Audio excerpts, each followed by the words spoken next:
For latest astrology videos, subscribe Astrodify channel and press this bell icon to get notified when a new video goes live. Hello everybody, welcome to Astrodify. Today's topic is quite interesting, in which we will discuss that what Rahu and Ketu actually are, what is their nature, what do they symbolize, and what do they control, what kind of effect do they have on us. And also today we will try to understand them on various perspectives through various viewpoints: astronomical, astrological, psychological and philosophical basis. So let's start this video.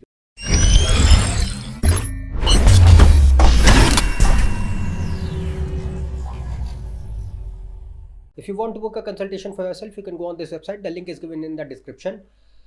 So we are going to talk about today the nature of Rahu and Ketu and what do they actually represent and what kind of impact do they have upon us. So we will discuss what Rahu and Ketu are in astrology, but first of all we will understand them from astronomical point of view, and gradually we will proceed on to other perspectives. So from astronomical point of view, Rahu and Ketu are called shadow planets. And there are 9 planets together with Rahu Ketu, including Rahu Ketu in astrology. But Rahu Ketu technically are not the visible physical planets in the solar system. They are called shadow planets and they are not located in a real physical form like other planets in our solar system. But they are mathematically calculated astronomical points. So how they are calculated? So first of all, we know that Earth revolves around the Sun and Moon orbits the Earth.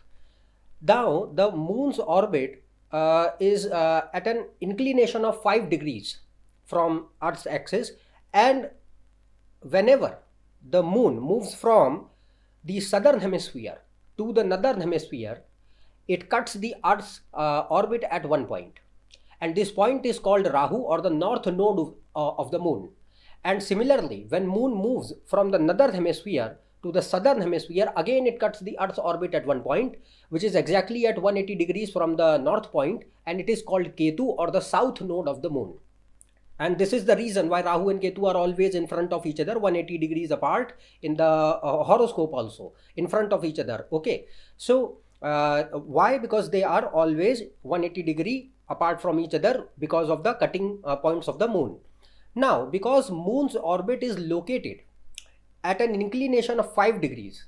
Okay, now this is how Rahu and Ketu are calculated, but there is some more things related to Rahu Ketu calculation. That is that Moon's orbit is located at an inclination of 5 degrees, and the Sun, Earth and Moon do not come in a straight line due to this inclination. Otherwise, if this inclination would not have been there, what would have happened, that always they would have been in a straight line, Sun, Moon and Earth, and this does not happen. So this is why what happens here is that eclipses do not occur on every full moon or new moon day. Now, whenever the lunar eclipse happens, it always falls on a full moon day, means on Purnima. So whenever the full moon happens, then only the lunar eclipse happens. Not on every full moon, but whenever the lunar eclipse happens, it is always on a full moon day. And for any eclipse, for lunar eclipse to happen, Sun and Moon must be in very close contact with Rahu and Ketu. Otherwise, the lunar eclipse will not happen. And for solar eclipse also, solar eclipse happens on a new moon day always. So for that also, Sun and Moon must be in very close contact with Rahu and Ketu. Otherwise, solar eclipse will not occur. So this means that whenever the eclipses happen, Rahu and Ketu's involvement is necessary. Otherwise, the eclipse won't happen. And since, as I already said, that the inclination of Moon from Earth is at 5 degrees, due to which the eclipses do not occur on every full moon and every new moon day. This is the reason. But without Rahu and Ketu, the eclipses cannot happen. That is another point. And because of Rahu Ketu, whenever the eclipse happens, whether it is lunar eclipse or whether it is solar eclipse, the shadow occurs on the Earth or the Moon respectively, what kind of eclipse is happening. And that is the reason why they are called shadow planets, because they throw the shadow when the eclipse happens. And eclipse happens because of Rahu and Ketu. And in astrology, Sun and Rahu, or Sun and Ketu, or Moon and Rahu, or Moon and Ketu, whenever they are together, it is considered that eclipse is happening upon Sun or Moon who is sitting in conjunction with Rahu or Ketu in the chart. So this means that Rahu and Ketu are the necessary planets for the eclipse to happen. Now these are two things which I have discussed. One more thing is left out, and that is Rahu and Ketu take 18 years, 7 months and 13 days to revolve around the earth, and they are always retrograde. But a question arises here that moon completes the rotation of earth in around 27 to 28 days, and earth revolves around the sun for 1 year, 365.5 days. Then why does Rahu Ketu take so long? Why do they take 18 years, 7 months period? Now what is the reason? Now this happens because the movement of the moon's orbit at which it is located relative to earth moves up and down over an arc of 10 degrees over time, and the movement from one side takes some time of around 9 years 3 months to happen. Assume this like this is earth and this is moon, which is rotating in the around the earth's orbit at an inclination of 5 degrees. So what happens is that if this is the earth and moon is at an inclination of 5 degrees, so this is the axis point, which this axis point moves up and down slowly, gradually up and down over an arc of 10 degrees. So it goes up and down over an arc of 10 degrees over a gradual period of time. So in order to go down 10 degrees, it takes 9 years, 3 months, and when it comes up, again it takes 9 years, 3 months. So whenever you will combine both the resultant time periods, what will happen is that the accumulative time period required for the upward and downward movement for the moon to occur is total 18 years, 18.5 years nearly. Okay. You can assume it like it is just like a solstice. Okay, so when the movement is calculated from both the sides, time will be almost 18 years, 7 months, but it is exactly like solstice. Like sun makes 2 solstices in a year, summer solstice, winter solstice. In the same way, moon also makes solstice, but it takes 18.5 years to make that solstice. That's the thing. So sun takes only 1 year, moon takes 18.5 years. And this is the reason why Rahu and Ketu take more than 18.5 year time period to rotate around the earth, and they are not found in one place in the sky. They are never found at one place in the sky. But every year they change their position with 19 degree 30 minutes mean motion. Okay. And this motion is always retrograde. Other planets are mostly direct in motion. Rahu, Ketu are always retrograde. Now, due to this mean motion, the 2 positions of Rahu and Ketu are considered in astrology. Now, what are those 2 positions? One is mean position because of this mean motion, and one is true position. So, assuming a mean position, we have to calculate the true position mathematically. So, assuming a mean position, a true position has to be drawn by mathematics. If how it is calculated, if considering or assuming that if their direction was direct instead of retrograde, where would Rahu and Ketu be located? And then only the true position is calculated. And in making the horoscope, while analyzing and predicting, true position is always used. Mean position people use. I do not want to what you can say comment on the opinions of other people, but the thing is that I personally have seen that true position always give correct results. Mean position does not give correct results at all. So whenever you are making the horoscope, you have to calculate the true position, and then you have to make the chart, and then you have to calculate and predict. So this is the astronomical analysis of Rahu and Ketu till now, what I have discussed. Now, we will talk about the main thing, that what Rahu and Ketu show in true sense and how much important they are and also how much importance they have in consideration with respect to the structure of creation, especially the origin of human life and the universe or the world in which we live, and how they have a greatest influence upon us. Now we are going to take our discussion on a different level, on other or another level. Okay, so we are going to take it on another different platform together. From astronomy we have discussed. Now from the perspective of mythology we will start, so that you can get a clear perspective. Now, how according to in Hindu tradition, Rahu and Ketu, how they were formed, there is a mythological story, and then I will explain you the actual meaning of this story in a realistic sense, so that you can understand that exactly what Rahu Ketu are.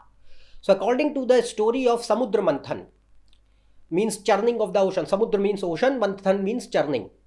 This is a very famous story in Bhagavad Puran and Vishnu Puran. These are two texts of Hinduism.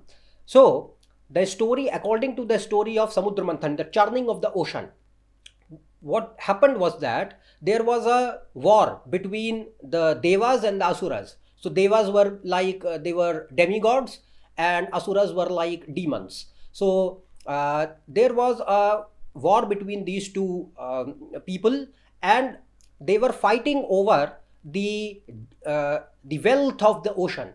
That was the story. Now what happened was that while fighting, they were the nobody was winning, and actually what happened was that since nobody was winning and slightly Devas were losing at the same point, they went to God Vishnu. Vishnu is the creator. So they went to God Vishnu, and Vishnu suggested them that you should go for the Samudra Manthan, the churning of the ocean together, so that both of you can drink the nectar and can become immortal. That's the story. So the thing here is that they went for the churning of the ocean, and what happened was that after the churning of the ocean, nectar came out of the ocean, and then the war started between Devas and Asuras, means demigods and the demons, over the nectar, that who will drink the nectar. Now the Devas started losing, demigods started losing, and then what happened that since they were losing, Lord Vishnu, God Vishnu, took the form of Mohini. He took the form of Mohini, a very beautiful woman or enchantress, and he enchanted the Asuras with her beauty, took the nectar from them and gave the nectar to the Devas, to the demigods. But at the same time, what happened, while Devas were drinking the nectar, one Asura, one demon whose name was Swarbhanu, he tried to shapeshift himself, he tried to change the form, and took the form of a Deva, took the form of a demigod, joined the team of the Devas, and tried to drink the nectar by taking the demigod form. But at the same time, sun and moon, they recognized his true form and informed Mohini about the real identity of the Asura. And before the nectar could go under his throat, below his throat, immediately God Vishnu beheaded the Swarbhanu Asura with his Sudarshan Chakra. Okay, and since then, what happened? The upper part of that demon was known as Rahu, the head, and the torso, the remaining body, was known as Ketu. And in astrology, Rahu is what? The upper head. Rahu does not have the lower body, and Ketu does not have head, it has only the lower body. So when the Asura was beheaded, it was divided into two parts. The upper body, head part, was known as Rahu, and the lower part was Ketu. This is the mythological story for the creation of Rahu and Ketu. But this is a very profound story which has very extreme, deep-rooted meanings to it. Mythology is really brilliant in of any religion, not only Hinduism. You can take mythology of any religion, but if you have that capability to understand the intricacies of that mythological story, the deep-seated meaning behind it, then you will understand the beauty of it. I will tell you what does it mean. But at the same time, one more thing I want to discuss so that you can understand the thing much better. The thing here is that Rahu and Ketu are also symbolized by a snake. Okay, literally they are not a snake. People think that a snake is Rahu Ketu. No, Rahu and Ketu are symbolized. A snake is just a symbol of Rahu and Ketu, not a literal version of Rahu and Ketu. So what happens here is that since the head part, since Rahu and Ketu are the two parts of the same body, so head part of the snake is Rahu and the remaining part is Ketu. Now, in many places in the world, not only in Hinduism, but as per various mythologies of various religions, cultures, and sects, we find reference of a snake multiple times and in various contexts. You can find it in Hinduism, you find it in Genesis story in the Bible, you find it in Islam, you find it in the Mesopotamian story, you find it in Egyptian cultures. So there is a really heavy significance of a snake everywhere around various mythologies of various religions, cultures in the world, not just only Hinduism. But in Hinduism particularly, a snake has a real, what you can say, a deep mention, where there is a very deep mention in various places in Hinduism of a snake. So like God Shiva, he has a snake around his neck. Goddess Durga, she holds a snake in her hand.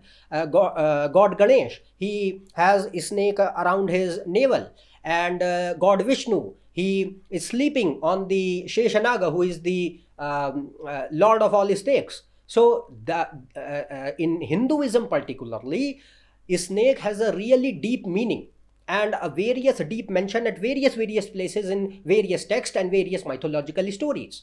But what does it mean? Because remember, once you understand the significance of this, then only you will get to know that what Rahu Ketu are really and how these two shadow planets continuously influence and control this human life of ours and the world around us. So in astrology, now this was one thing. Now in astrology, remember that all the planets are considered to be the pillars of Maya, means the material world. It's like that, considered it like an automation system. There are 9 planets according to astrology. I'm not talking about the solar system exactly. Mainly the main 9 planets which influence us, including Rahu Ketu, are considered as an automation system or the pillars of Maya. Maya means the, I will tell about Maya later on also, but Maya means the whole creation, not just only our world. It means the entire creation which is around us. So the entire creation which is around us, not only our world, it is particularly for our earth, for us mainly, not about other. I'm not talking about other things in creation. It's a huge universe. But for us particularly, where astrology works, we use planets as a significator or indicator of the automation system developed by the Maya or the creation in order to create, preserve and destroy life on earth. That's the thing.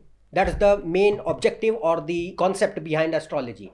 Now every planet has its own speciality, but Rahu and Ketu are 2 such planets which, if we try to understand carefully, they are fully capable to give us a sense of our of the creation and our absolute reality. And undoubtedly they should be supported by moon and the lagna in the chart. If that is not going to happen, this won't happen. But the thing is that I'm talking about the exact meaning of Rahu and Ketu now.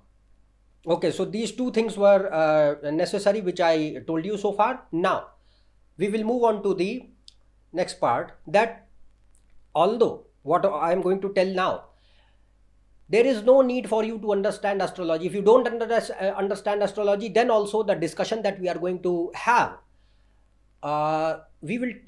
you will be able to understand it, and we will talk about the symbolic aspects of Rahu Ketu, which can be understood very well from the philosophical and psychological point of view.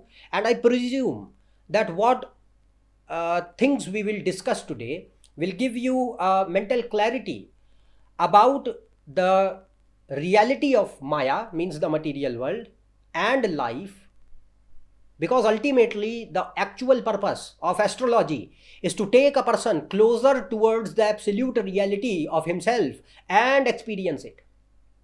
It's not like it's not only a science which is particularly made for judging the planetary situations for your career, for your finances, for your relationships, for marriage, for kids and all that. They are just one aspects of it.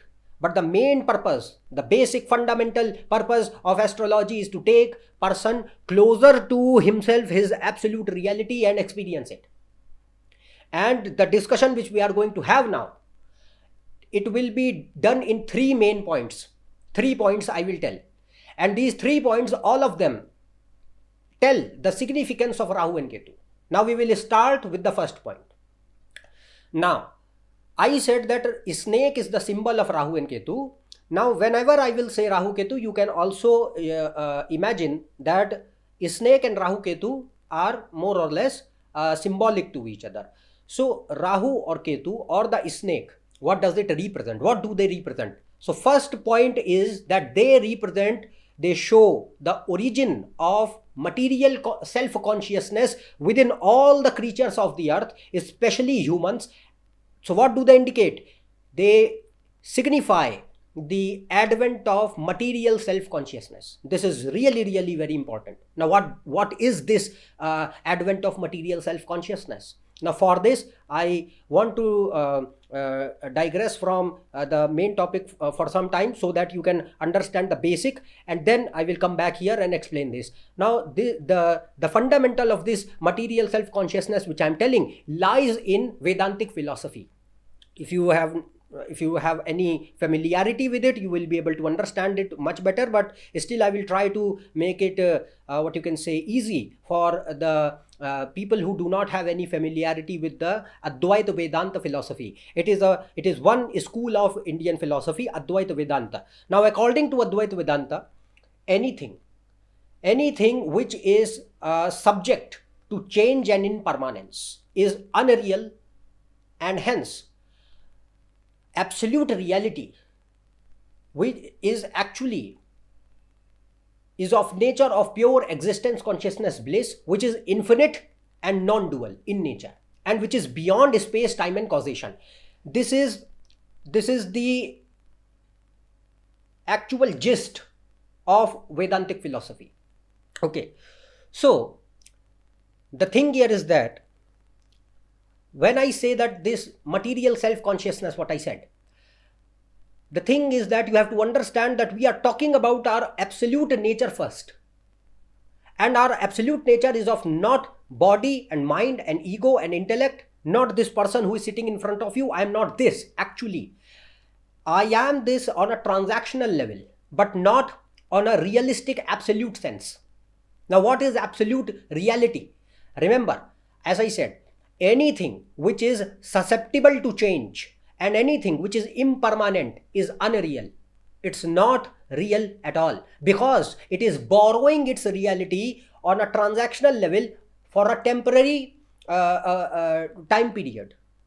Okay, so anything which is borrowing its reality from somebody else, it means that it's dependent for its own identity on something else. So it cannot be the reality. So the material world in which we live, Maya, it is known as Maya. Exact term is Maya in Vedanta.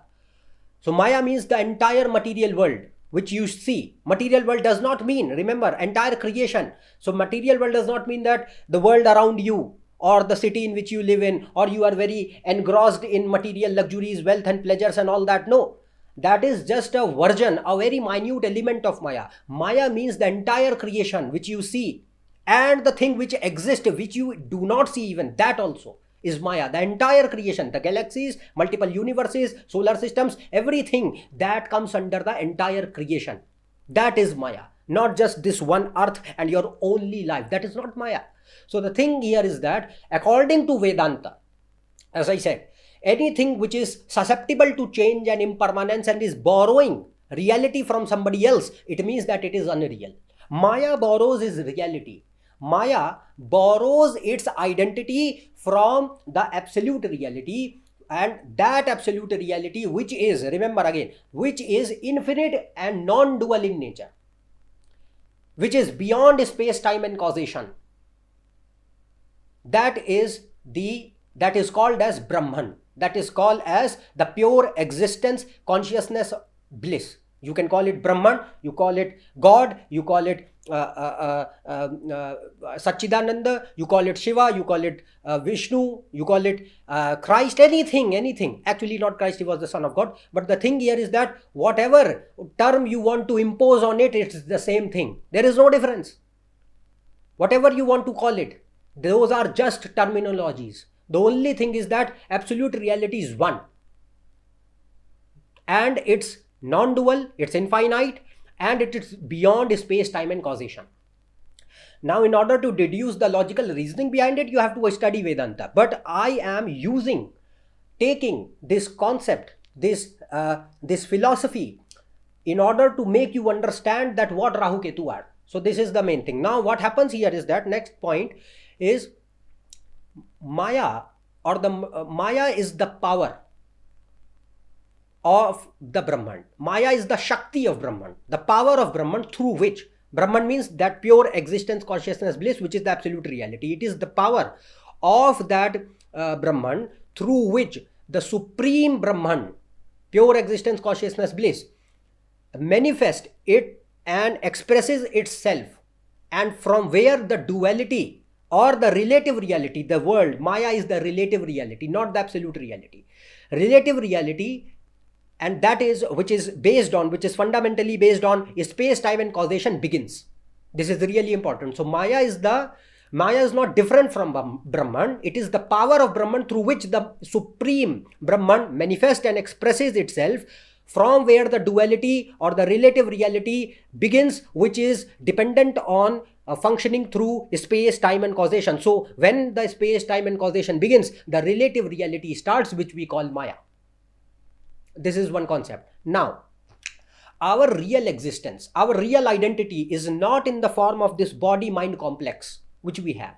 Our real existence is in the form of pure Satchidananda, means pure existence, consciousness and bliss. This is the real nature of every living being, every being in this whole world, not just human beings, every being.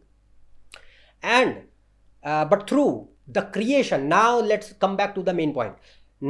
But through the creation of material self-consciousness in Maya, we forget our real identity. Now, what is material self-consciousness? Material means you are aware about the world around you. So material means the matter, and self-consciousness means your self-awareness. So self-awareness of what? Identity of what? The material identity, that I am a body-mind complex living in this world who does not know who he really is. That is material self-consciousness. And everybody is materially self-conscious by birth. Nobody is self-conscious in exact actual terms, in a real sense at all. Nobody.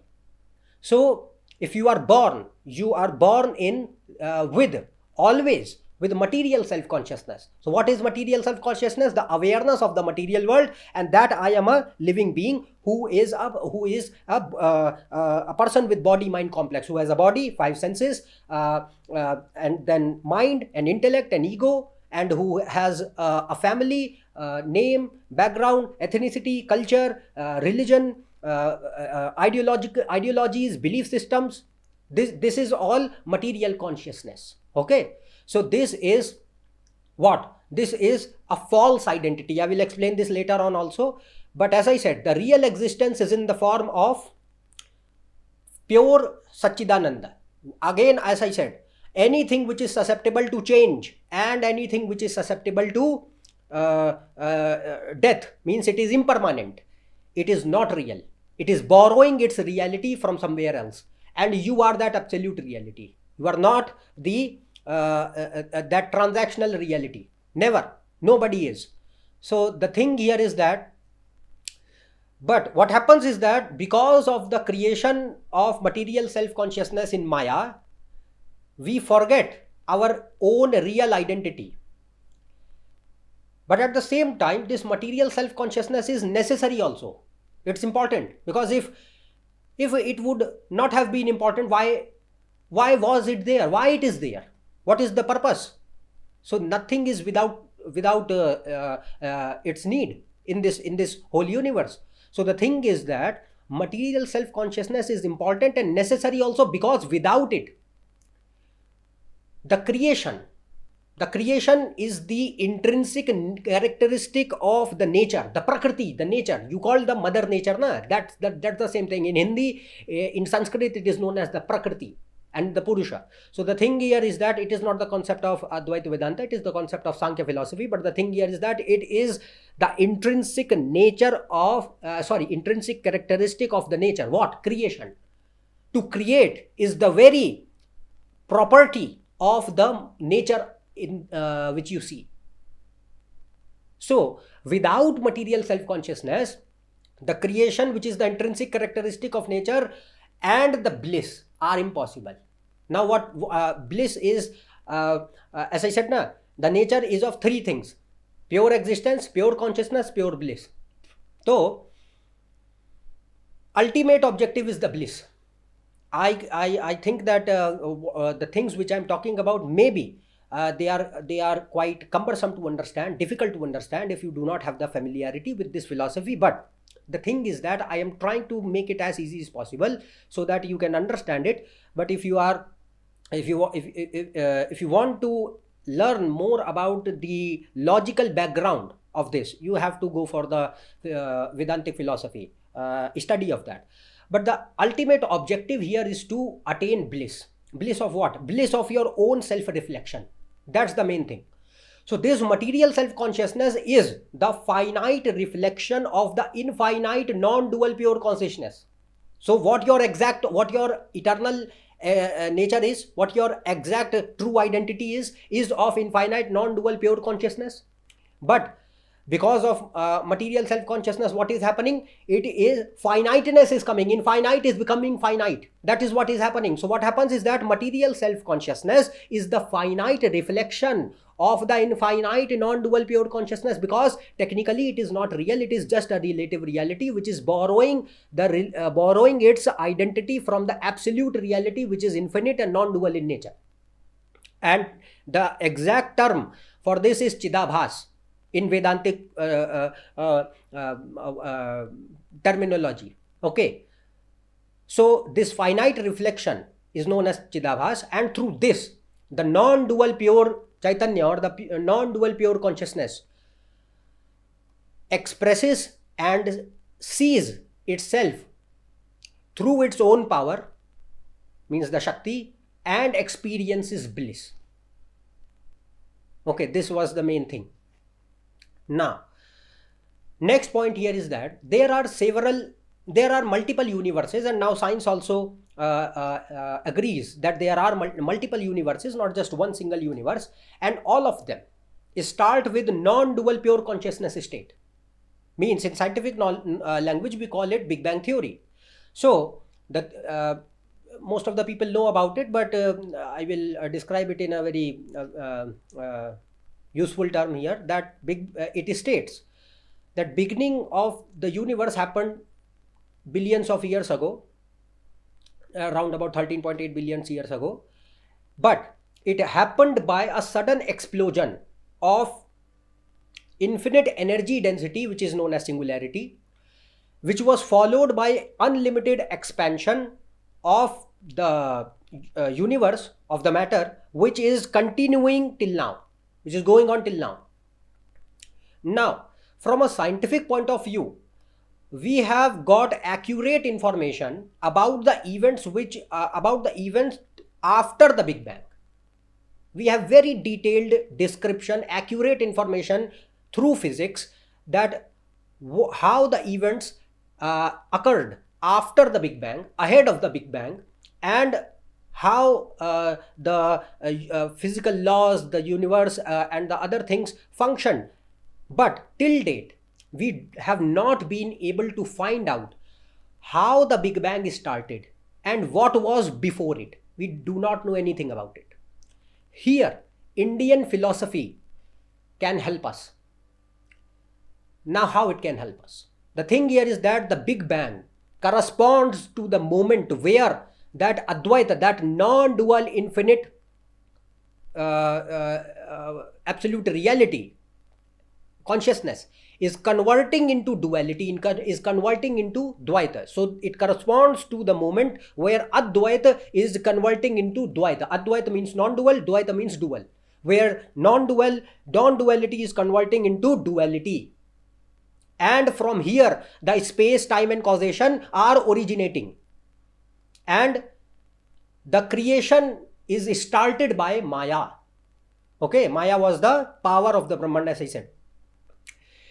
Now it signifies this moment, it signifies the Achhadan Shakti, embracing power of the Maya. Maya has three powers. One is Achhadan Shakti, embracing power.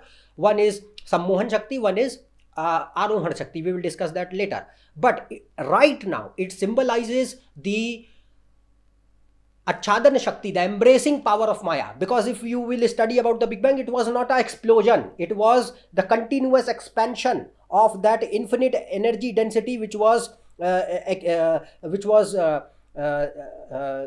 in a very what you can say, a small space. Very technically it's not a space, it's a very small unit. So the thing was that it was continuously expanding, and that expansion is going on till now. Now what's happening is that it was not a blast or explosion. Technically it is known as Big Bang because it expanded suddenly, but the thing here is that it was not a blast, it was not an explosion. So this expansion, sudden expansion which is happening, it shows that Maya is embracing the expansion. That's the thing. So that's why it's known as Achhadan Shakti, embracing everything, creating wide expansion. So, but the thing here is that this creation which has started has not yet produced material self-consciousness. And this took billions of years to generate. Material self-consciousness did not originate at that moment when the Big Bang happened, no. Because material self-consciousness is what? It is the finite reflection of the non-dual reality, but reflection in where? In the mind of the living being, in the mind. It is so in humans it is at its peak, because humans have the capacity to think and to feel and to express. That's why it is reflected in its highest form in humans, but it is reflected in every living being, everywhere. So reflected where? In the mind. Now when that Big Bang happened, after that various things happened. Planets formed, stars formed, galaxies formed, various other heavenly bodies and other things formed in the universe. But this development of material self-consciousness took billions of years to generate, and then it took many more millions of years to develop and finally reach at a level of high intelligent life. How it was produced? Through genetic evolution. Now the creation of Rahu and Ketu, that mythological story which I talked about, that Samudra Manthan and the beheading of Swarbhanu by God Vishnu, that story, that creation of Rahu, that beheading of God Vishnu, that beheading by God Vishnu of that Asura reflects this occurrence only. This occurrence of what? The generation of material self-consciousness, where? In the humans, in the living beings, particularly in humans. This is the first thing. Now the next point here is that a snake is also a symbol of time. As I said, Rahu and Ketu and snake are symbolic to each other. A snake is also a symbol of time.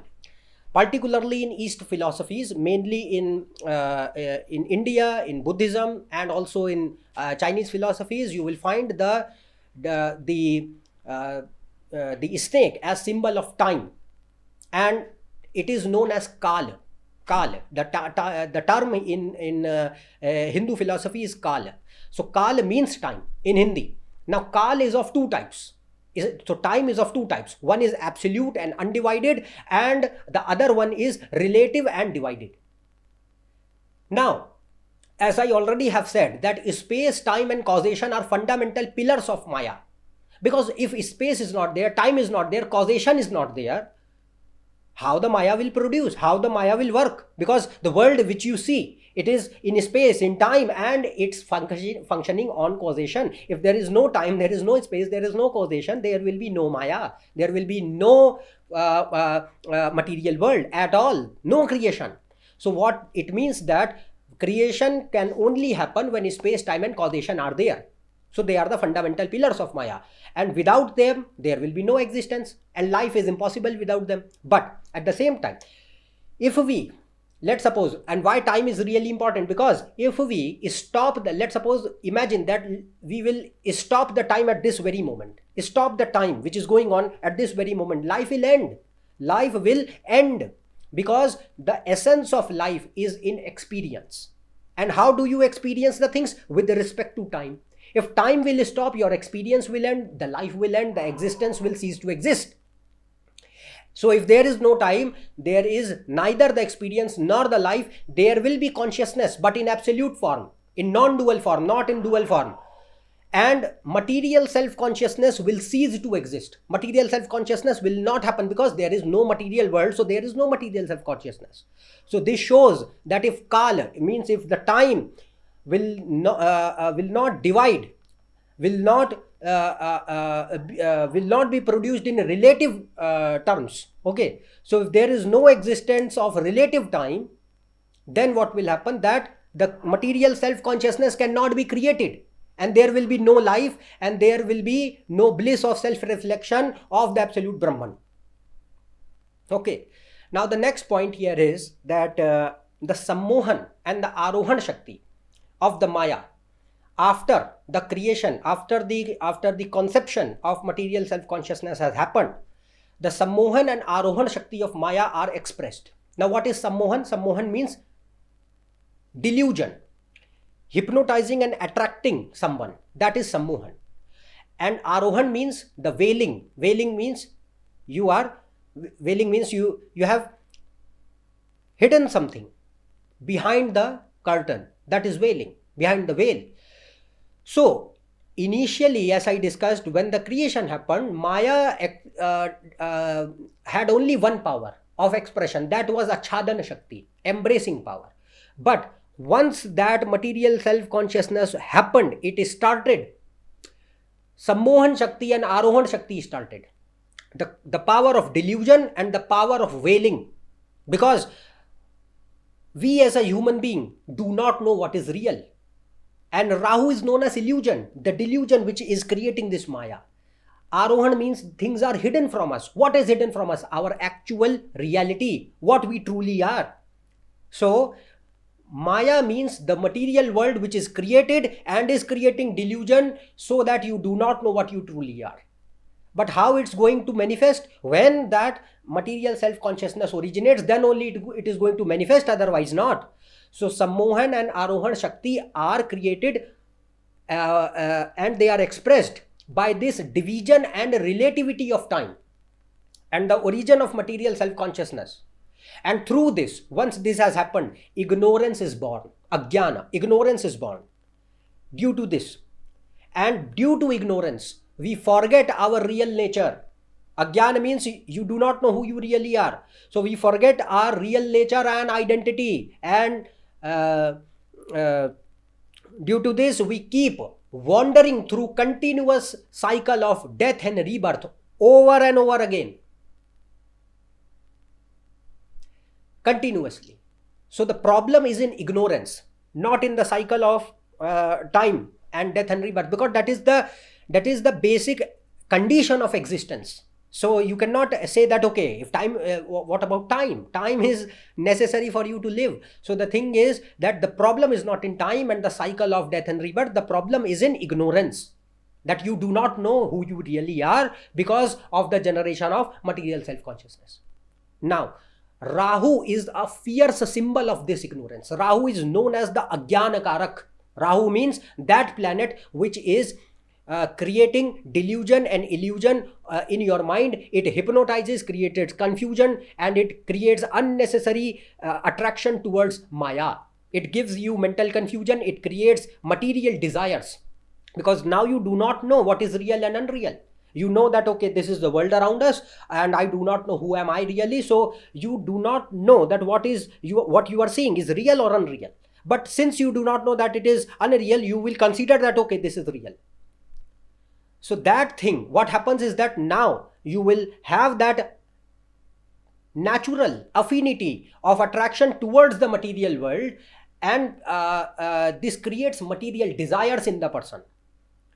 Then ego is created. Now ego is not this pride and arrogance. Ego means the false identification which you impose upon yourself. That is ego. False ego is created. So ego is of two types. Ego means your identity.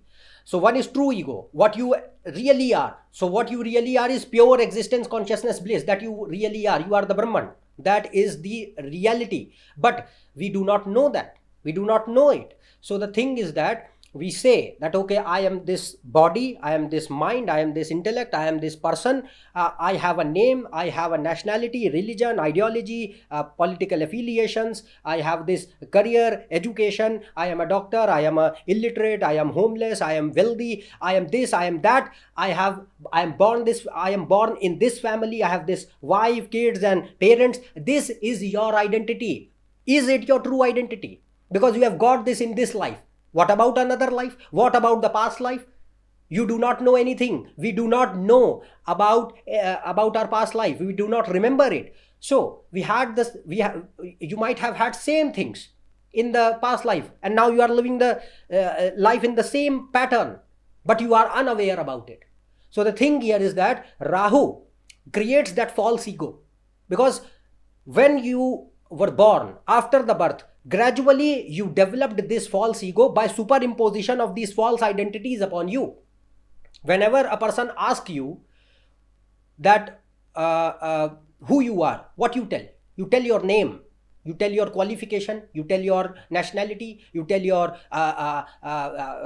upbringing, family, or any other things which are important. Do you tell that, okay, I am Atma, I am Brahman, I am this pure existence, consciousness, bliss? No, nobody ever tells, and nobody even knows. So the thing here is that false ego, which is created by this delusion in the world after the birth, that is given by Rahu because of ignorance. And once that develops, what happens? Material desires will come up, and person starts to chase these material desires, fulfill them, and due to which we dedicate our entire time in life in fulfilling our material aspirations, and even after their fulfillment, there is no feeling of permanent satisfaction, and hence still we chase materialism blindly like a rat race and die finally, because the time is finite. Everybody is given a finite time, and repeat this cycle again in another life by ignorance. Because if you have taken birth, you are born in ignorance. You are never born in knowledge. You are always born in ignorance. So again you do the same thing repetitively, and we do not know how long we have been keep doing this. We do not know about it. So until and unless we self-introspect ourselves and introspect the reality of the world and the work and work towards the self-realization and the search of the truth, we are never going to get away from the endless cycle of ignorance. We will be trapped in this. So when you say that, okay, I want liberation, I want enlightenment, I want moksha, what is that? It is this, that self-realization. Who am I really? That is what this is. People face existential crisis. Why do they face? It is just a rare glimpse. That person is internally losing out his false egos. That's the thing. So when Lord Vishnu beheaded Swarbhanu, before the nectar went down his throat, this incident, this story indicates that material self-consciousness cannot be permanent in its intrinsic state, and always must be subjected below time. It cannot be above time, means it cannot be eternal. So if the demon would have had drank the nectar, it would have meant that material self-consciousness and the Maya would have been subjected to, would not have been subjected to time, and would have become eternal in the same form, in that state, and they would have never ended, means they would have never returned to the pure non-dual consciousness the absolute reality to dissolution. And it would have meant that Brahman was dependent on Maya, which is automatically illogical, not possible at all. And it would have been a never-ending nightmare. This is what it would have meant. Okay, so this is what Rahu is. Now, the second thing is diversity. This is another point. This is a very good point here again, that diversity and end are important for happiness or bliss. If there is no diversity, means variety, or the end of the thing means the death, the happiness or the bliss won't exist. Okay, so if there will be only life and not death, then also there is no joy in it either. So death is that variety that shows the end of things, which is necessary for the bliss, because ultimate objective is the bliss, realization.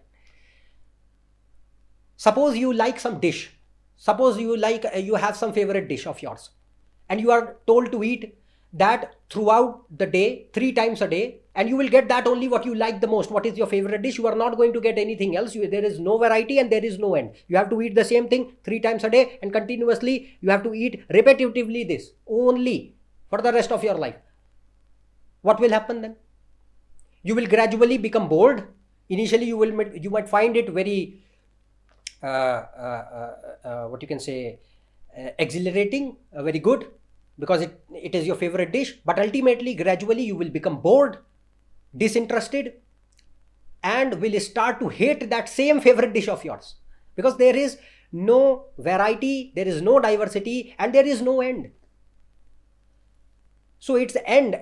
So end of anything is necessary for the experience of happiness and to value that thing. In order to value the flavor, the taste of that dish, it must end at some point. Otherwise, if it's going to go on continuously, the experience of happiness and bliss and the value of that thing will never be there. So Ketu is the significator of this end of the things and the diversity in the world. Ketu is the significator of the end or the death of the things and the variety or the diversity which exist. So material self-consciousness is not only the realization that we are alive, it is also the realization that we will die one day. That is the material self-consciousness. So this was the first point. I said 3 points we will discuss. This was the first point about the Rahu Ketu. Now the second point here is that Rahu Ketu show the intrinsic inherent vulnerability, fear, tragedy, and beginning of inescapable karma chakra, pleasure and suffering that arise after the creation of the material self-consciousness within a living being. Now every living being is born with finite material self-consciousness, as I have said, and is born in ignorance. He does not know that what he really is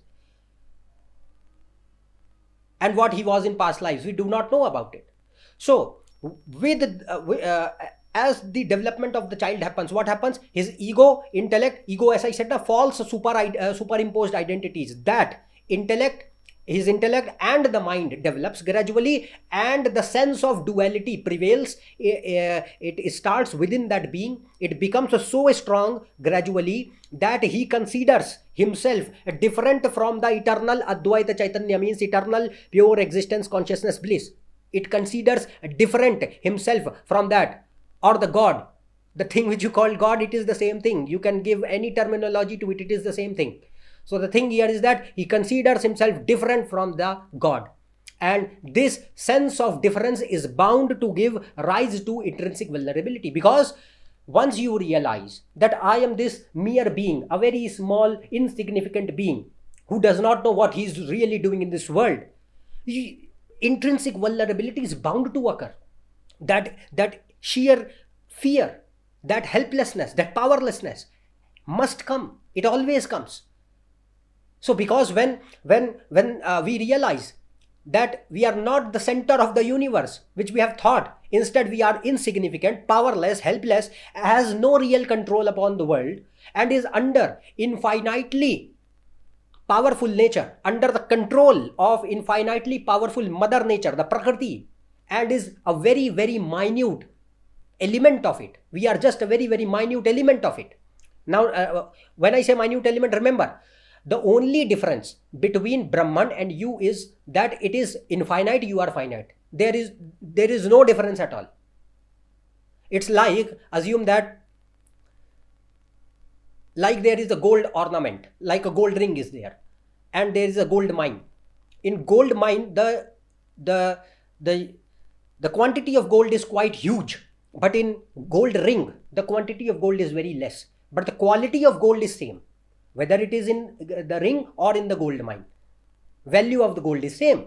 In the same way, the difference between the Atma, between the Jiva is that, and the Brahman is that the Brahman is infinite and we are finite. There is nothing else, no difference at all. So, we are the minute element of that. And when we realize this, what we realize that we are insignificant, powerless, helpless, or do not have a real control upon the nature, and we are bound by nature, an overwhelming feeling of fear shakes the man from within. And this feeling of vulnerability and fear and its acceptance is called tragedy. Tragedy is not some bad incident of your life. Not right now. I'm talking about in psychological terms. Tragedy means that person has felt and accepted his vulnerability in the world. That is what tragedy is.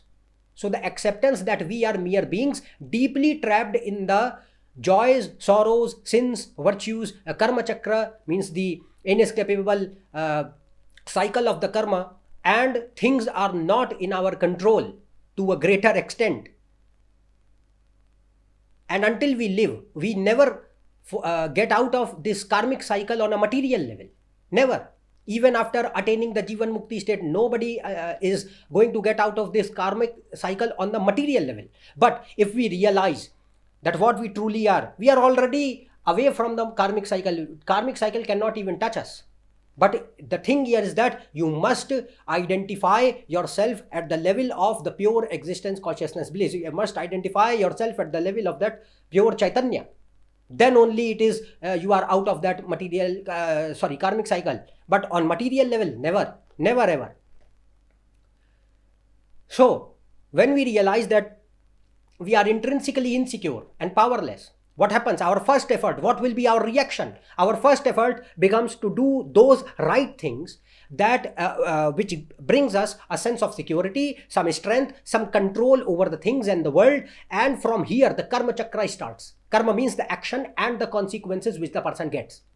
So now the sense of doership, that I am the doer, I have the things upon control, this sense comes, which leads to demerit and merits, which leads to pap and punya, pleasure and sorrows. And this cycle goes on continuously, over and over again. So Rahu represents that aspect of Maya that pushes us more deep into the Maya, more deep into the material world. Venus, Moon and Rahu together create Maya, and hence in astrology these planets never naturally inspire us to come out of Maya, to recognize the truth.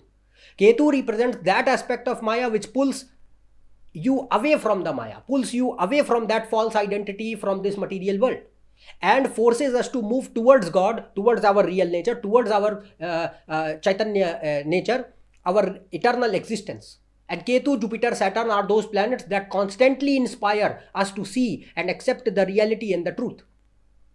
Rahu, Ketu show the churning of the mind. I said in a mythological story, it was the churning of the ocean, but whose churning? Actually, it is the churning of the mind, not the ocean. It is churning of the mind, which is constantly trapped in the duality of impermanence and permanence, Brahman and Maya.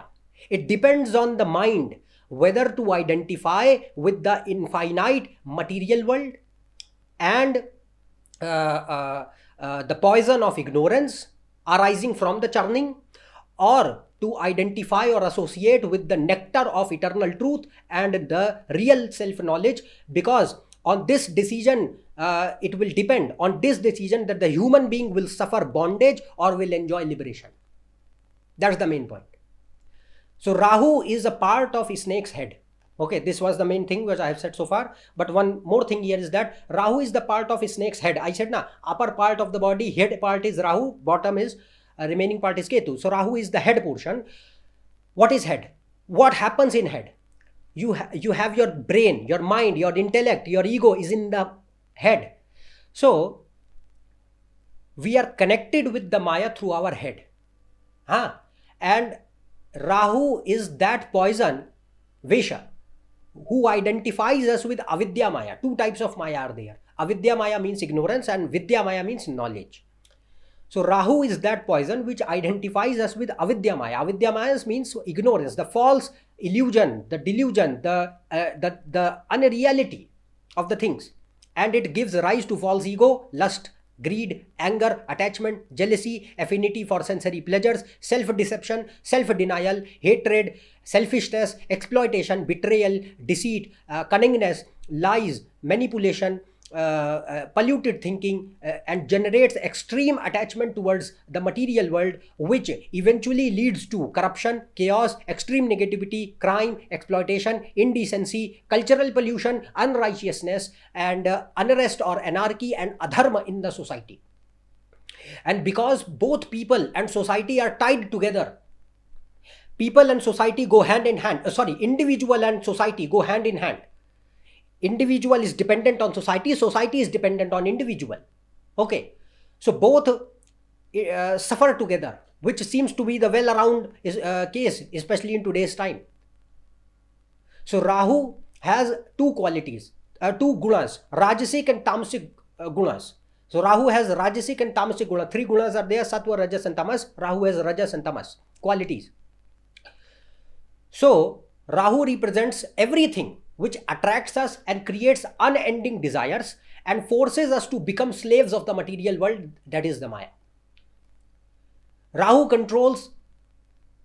is not always the bad things. It also controls several good things, because if these things are not there, Rahu is everything that creates the material world. So Rahu controls cleverness, diplomacy, business, tact, strategy, street smartness, originality, trade, commerce, politics, science, technology, engineering, manufacturing, industry, research, development, analysis, luxuries, wealth, pleasures, show, glamour, entertainment, mass communication.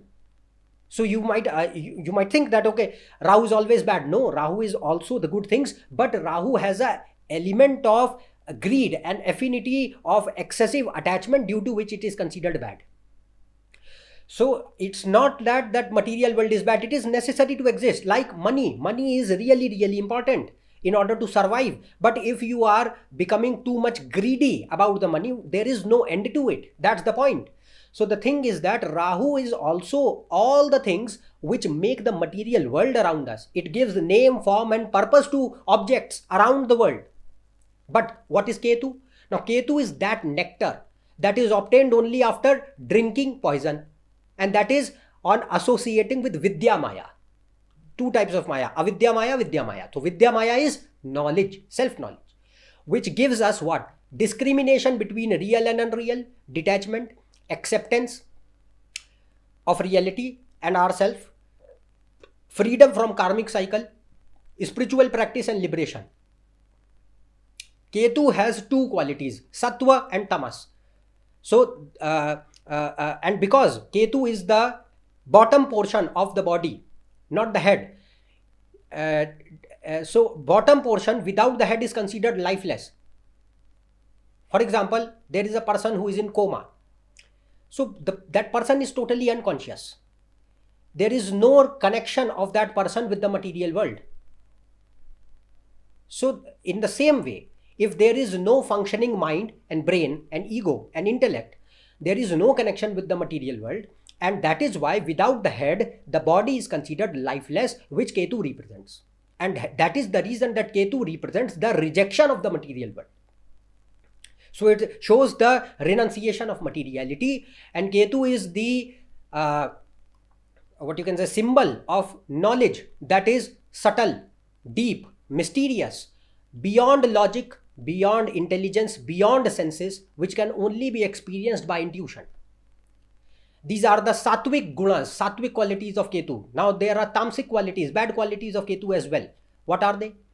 The tamasic qualities of Ketu generate fear, anger, cruelty, violence, stubbornness, impatience, irrationality, stupidity, loneliness, anxiety, deep frustration, irritation, extreme dissatisfaction, depression, sadness, instability of all kinds, perversions, insanity, chaos, sorrow, destruction, misery, and suffering.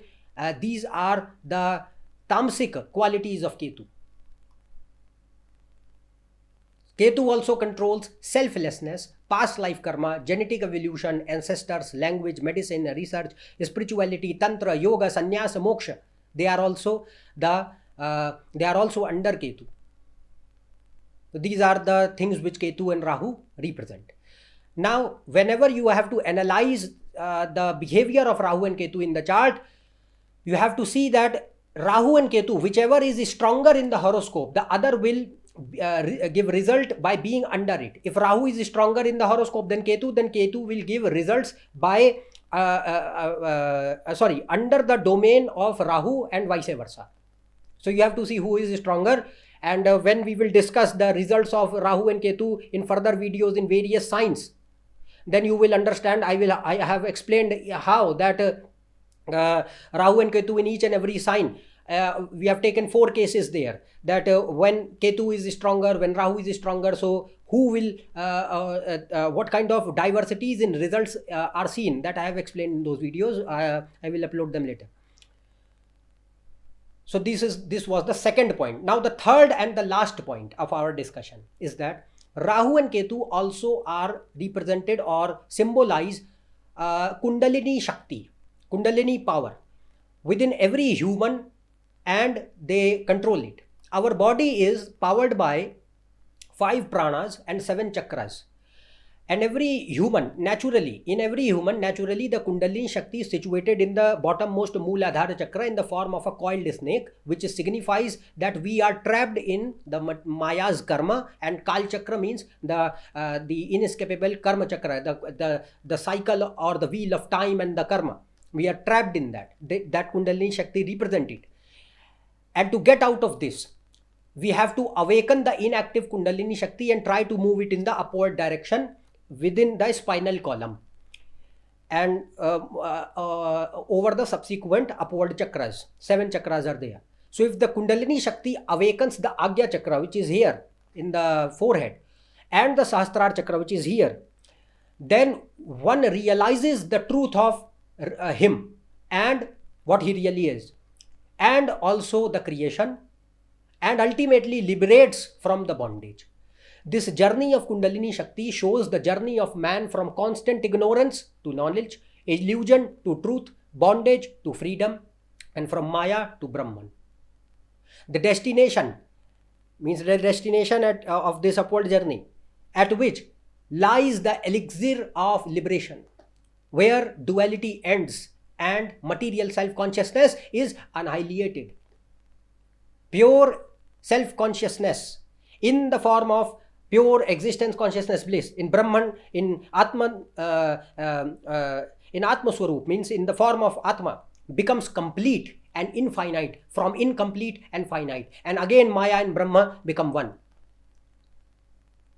So this is the same thing which is going on in microcosm, and the same thing was going on in macrocosm, where Rahu and Ketu are not separate, they are one. They are not the 2 different portions of the snake, they are just one complete snake, not the 2 different portions, not the half-sliced snake. And in various divisional charts also, you might see that Rahu and Ketu are placed together in some houses, like in D20, which is seen for spiritual progress. What does it show? Rahu Ketu are situated in the same house, not in opposite to each other. What does it represent? It represents the same thing, what I have told you.